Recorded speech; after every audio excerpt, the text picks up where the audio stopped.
ನಮಸ್ತೆ ಫ್ರೆಂಡ್ಸ್, ಇವತ್ತು ನಾ ಮಸಾಲೆ ದೋಸೆ ಮಾಡೋಕ್ಕಿದ್ದೀನಿ. ಅದಕ್ಕೆ ಆಲೂಗಡ್ಡೆ ಬಾಯ್ಲ್ ಮಾಡಿದ್ದೆ.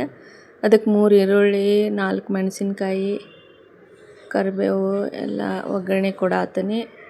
ಆಲೂಗಡ್ಡೆ ಪಲ್ಯಕ್ಕೆ ಎಷ್ಟು ಈರುಳ್ಳಿ ಹಾಕ್ತೀರ ಅಷ್ಟು ಮಸ್ತ್ ಟೇಸ್ಟ್ ಬರ್ತೈತಿ. ಮತ್ತೊಂದು ಅರ್ಧ ಟೊಮೆಟೊ ಹಾಕೀನಿ. ಈಗ ಸಾಲ್ಟ್ ಹಾಕ್ಕೊಳತ್ತೀನಿ. ಒಂದು ಸ್ವಲ್ಪ ಅರಿಶಿಣ ಪುಡಿ. ಈರುಳ್ಳಿ ನೋಡ್ರಿ, ಈರುಳ್ಳಿನ ಜಾಸ್ತಿ ಕಾಣತೈತಿ. ನಮ್ಗೆ ಈರುಳ್ಳಿ ಹಾಕಿದ್ರೆ ಮಸ್ತ್ ಟೇಸ್ಟ್ ಬರ್ತೈತಿ. ಮತ್ತು ಅದರ ಜೊತೆಗೆ ಹಂಗೆ 4 ಎಗ್ ಬಾಯ್ಲ್ಡ್ ಮಾಡತ್ತಿದ್ದೆ. ರೆಡಿ ಆಯ್ತು ನೋಡ್ರಿ. ಸ್ವಲ್ಪ ಆಲೂಗಡ್ಡೆ ಸುಲಿದಿಟ್ಕೊಂಡಿದ್ದೆ ಸಿಪ್ಪಿ. ಈಗ ಒಗ್ಗರಣೆ ಕೊಟ್ಟೆ. ರೆಡಿ ಆಯ್ತು ಆಲೂಗಡ್ಡೆ ಪಲ್ಯ.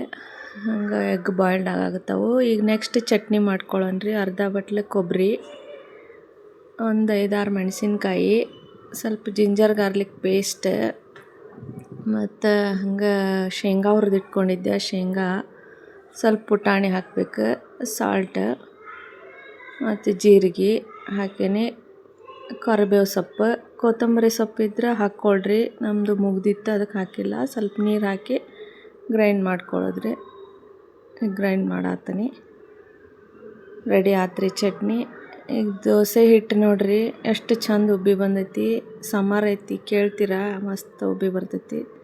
ಈಗ ದೋಸೆ ಹಾಕೊಂಡು ಬರ್ರಿ. ಅದಕ್ಕೆ ಸ್ವಲ್ಪ ರೆಡ್ ಚಿಲ್ಲಿ ಚಟ್ನಿ ಹಾಕ್ತೀನಿ. ಮಸ್ತ್ ಟೇಸ್ಟ್ ಬರ್ತೈತಿ. ರೆಡಿ ಆತ್ರಿ ದೋಸೆ. ಬಾಯ್.